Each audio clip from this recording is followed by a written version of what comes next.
तर बघा, उन्हाळा सुरू झाला आहे आणि जर तुम्ही उपवासाचे असे पळीपापड करणार आहात तर हा व्हिडिओ फक्त तुमच्यासाठीच आहे.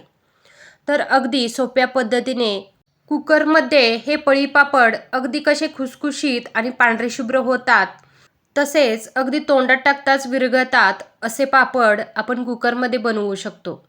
आणि यासाठी तुम्हाला हा व्हिडिओ पूर्ण पाहावा लागेल.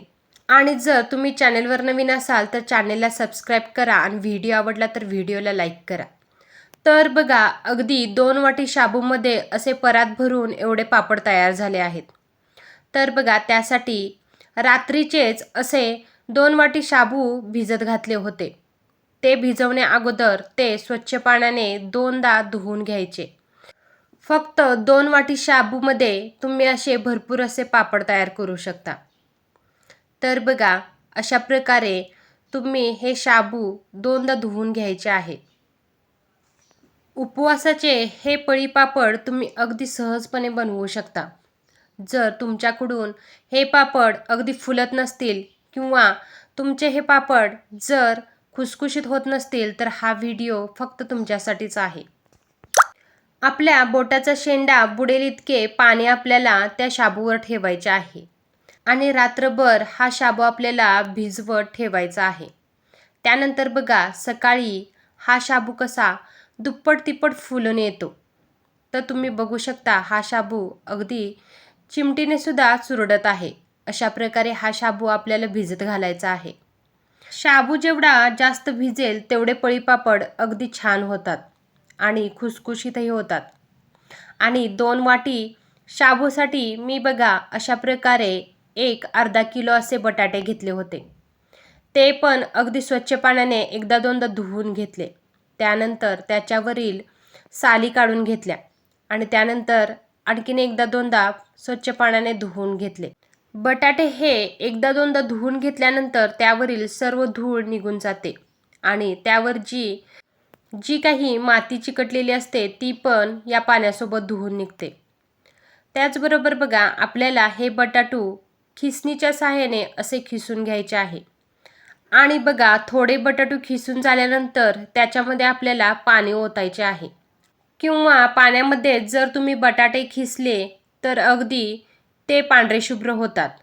आणि बघा, थोडे बटाटू खिसून झाल्यानंतर त्यामध्ये मी 1 तांब्याभर असं पाणी ओतलं आणि त्यानंतर बघा, राहिलेली बटाटे असे खिसून घेतले.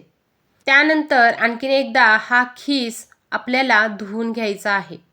नाहीतर आपले पापड हे लालसर उठतात. त्यासाठी आपल्याला बटाट्याचा खीस 1दा किंवा 2दा हा धुवून घ्यायचा आहे. त्यानंतर एका कुकरमध्ये आपण जे शाबू भिजू घातले होते ते शाबू कुकरमध्ये काढायचे आहे. कोणत्याही प्रकारच्या तेलाचा वापर न करता आपण हे अगदी सहजपणे पापड बनवू शकतो. अगदी कुकरच्या 2 शिट्टीमध्येच हे शाबू अगदी गरगरीत शिजतात. तर बघा, मी सर्व शाबू हा कुकरमध्ये काढून घेतला आहे आणि त्यानंतर बघा, त्यामध्ये आपल्याला जो आपण बटाट्याचा खीस केला होता तो त्याच्यामध्ये घालायचा आहे. तर बघा, पातेल्यामध्ये आपण जर शाबू आणि बटाट्याचा खीस शिजत घातला तर त्याला खूप वेळ लागतो. पण जर कुकरमध्ये जर तुम्ही हा शाबू जर शिजत घातला तर अगदी 10 ते 15 मिनिटात तुमचा हा शाबू आणि खीस शिजून निघतो. आणि आणि असे केलेले पापड अगदी खुसखुशीत होतात. अजिबात ते कडक होत नाहीत किंवा ते काळपटही होत नाहीत.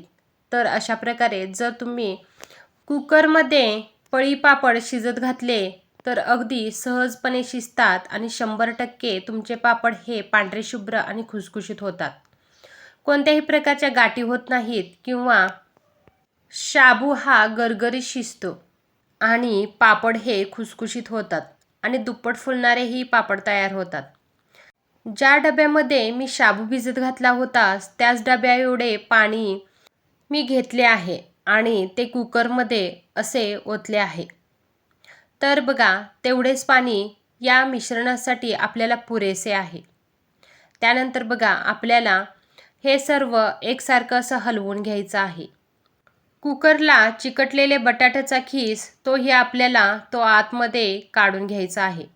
त्यानंतर आपल्याला चवीनुसार त्यामध्ये 1-2 चमचे मीठ असे टाकायचे आहे. तुमच्या अंदाजाने तुम्ही यामध्ये मीठ वापरू शकता. त्यानंतर बघा आपल्याला 2 शिट्ट्या असं कुकरच्या करून घ्यायच्या आहे. त्यानंतर पाहू शकता हा शाबू कसा शिजला आहे. अगदी तुम्ही 2 शिट्टीमध्येच हा शाबू असा गरगरीत शिजवून घेऊ शकता. हा शाबू असा घट्ट असं शिजला आहे. पापड हे तिखट असे होण्यासाठी त्यामध्ये 4-5 मिरच्या अशा मिक्सरमध्ये बारीक करून घेतल्या आणि त्याच्यामध्ये टाकल्या. जर तुम्ही हे मिरचीचे वाटण जर शिजवायच्या अगोदर घातले तर मिरच्या ह्या काळ्या पडतात. त्यासाठी बघा शाबू हा शिजवून घेतल्यानंतरच त्यामध्ये आपल्याला मिरचीचे हे वाटण टाकायचे आहे. त्यानंतर ज्या भांड्यामध्ये मी शाबू भिजत घातला होता तेवढेच भांडे पाणी असे उकळून घेतले आणि त्यानंतर त्यामध्ये ते पाणी उकळलेले पाणी त्या कुकरमध्ये ओतले. त्यानंतर बघा मिश्रण एकसारखं असं आपल्याला हलवून घ्यायचं आहे. जास्त पातळही करायचं नाही किंवा जास्त घट्टही ठेवायचं नाही. अगदी 2 डबे इतकेच पाणी आपल्याला पुरेसे होते. तर तुम्ही पाहू शकता हे मिश्रण अशा प्रकारे तुम्हाला पातळ करून घ्यायचे आहे. जास्त पातळ झाले तर पळी पापड हे कागदाला चिकटून राहतात, ते निघत नाहीत आणि जास्त घट्ट झाले तर ते पळी पापड हे जास्त जाडसर होतात आणि ते फुलतही नाहीत. त्यासाठी आपल्याला मिश्रण हे जास्त पातळही नाही जास्त घट्टही नाही बनवायचे आहे. त्यानंतर बघा उन्हामध्ये असा कागद अंथरून घ्यायचा आहे आणि त्याच्यावर आपल्याला पळीने असे हे छोटे छोटे पापड तयार करायचे आहेत. पळी पापड कागदाला वर ओतताना त्या अगोदर आपल्याला कोणत्याही प्रकारचा तेलाचा वापर करायचा नाही. जर आपण तेलाचा वापर केला तर हे पापड जास्त दिवस टिकत नाहीत आणि ह्या पापडांचा वासही येतो.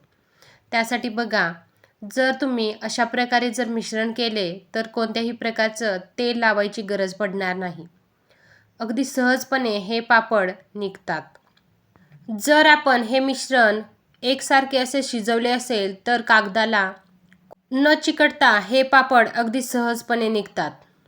तर तुम्ही पाहू शकता कसे हे पापड अगदी सहजपणे निघत आहेत. 1 ते 2 दिवस कडक उन्हामध्ये हे पापड आपल्याला सुकवून घ्यायचे आहेत. तर तुम्ही पाहू शकता अगदी 2 वाट्यामध्ये आपल्याला परातभर एवढे पापड झाले आहेत. हे पापड जर लालसर दिसत असले तर तळताना ते अगदी पांढरे शुभ्र होतात. तर हे पापड तळताना आपल्याला तेल असे कडकडीत असे गरम करून घ्यायचे आहे. त्यानंतरच हे पापड आपल्याला तेलामध्ये सोडायचे आहेत. तरच हे पापड अगदी दुप्पट तिप्पट फुलून निघतात, नाहीतर ते फुलत नाहीत. तर तुम्ही पाहू शकता अशा प्रकारे जर तुम्ही कुकरमध्ये हे पळी पापड तयार केले तर अगदी खुसखुशीत असे आणि पांढरे शुभ्र पापड तयार होतात. तर तुम्हीही अशा प्रकारे पापड एकदा नक्की ट्राय करा.